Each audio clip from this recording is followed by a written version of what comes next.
لوگ تم کو گرانا چاہتے ہیں، یاد رکھو گرایا ہمیشہ اسے جاتا ہے جو اونچائی میں ہوتا ہے، گرے ہوئے کو بھلا کون گرا سکتا ہے۔ آپ کہتے ہیں کہ لوگ آپ کے دشمن بن چکے ہیں، آپ کے عزیز اقارب سبھی آپ سے منہ موڑ گئے ہیں، ہر کوئی تمہارے خون کا پیاسا بن چکا ہے، تو ڈرو مت، ہمت مت ہارو، کیونکہ لوگ تو محمد صلی اللہ علیہ وسلم دنیا کی عظیم ہستی کے بھی دشمن بن چکے تھے۔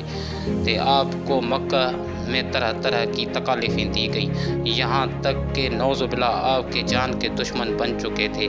آپ کو راتوں رات مکہ سے مدینہ ہجرت کرنا پڑا، یہاں تک کہ کافروں کی لشکروں نے غار ثور تک آپ کا تعاقب کیا۔ حضرت ابوبکر صدیق رضی اللہ تعالیٰ عنہ فرماتے ہیں کہ آقا صلی اللہ علیہ وسلم یہ تو غار تک آپ پہنچے ہیں، تب آپ صلی اللہ علیہ وسلم نے کیا جواب دیا؟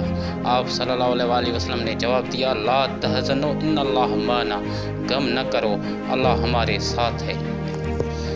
حضرت علی رضی اللہ تعالیٰ عنہ نے فرمایا، مشکلات ہمیشہ بہترین لوگوں کے حصے میں آتی ہیں، کیونکہ وہ اس کو بہترین طریقے سے انجام دینے کی صلاحیت رکھتے ہیں۔ اگر آپ کی زندگی میں بہت زیادہ مشکلاتیں آ گئی ہیں، ہر کام میں رکاوٹ ہے، اگر لوگ آپ سے جلتے ہیں تو یقین جانو کہ تم کامیاب ہونے والے ہو، کیونکہ ہر ابھرنے والے انسان سے لوگ جلتے ہیں، یہ تو لوگوں کی عادت ہے۔ لوگ تم کو گرانے کے لیے ہزاروں پتھریں ماریں گے، اگر تم میں صلاحیت ہوگی تو تم انہی پتھروں پر چڑھ کے اپنی منزل کو پہنچ جاؤ گے، ورنہ انہی پتھروں کے نیچے دفن ہو جاؤ گے۔ لوہے کو تلوار بننے کے لیے آگ میں جلنا پڑتا ہے، سونے کو زیور بننے کے لیے پگھلنا پڑتا ہے، اور انسان کو مومن بننے کے لیے آزمائشوں سے گزرنا پڑتا ہے۔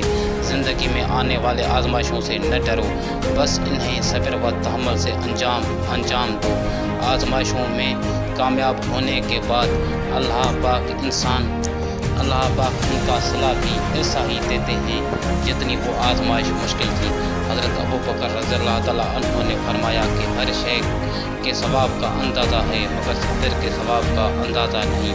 ہر دکھ کے بعد سکھ ہے، ہر تکلیف کے بعد آسانی ہے، اور ہر اندھیرے کے بعد دن کا اجالا ہے۔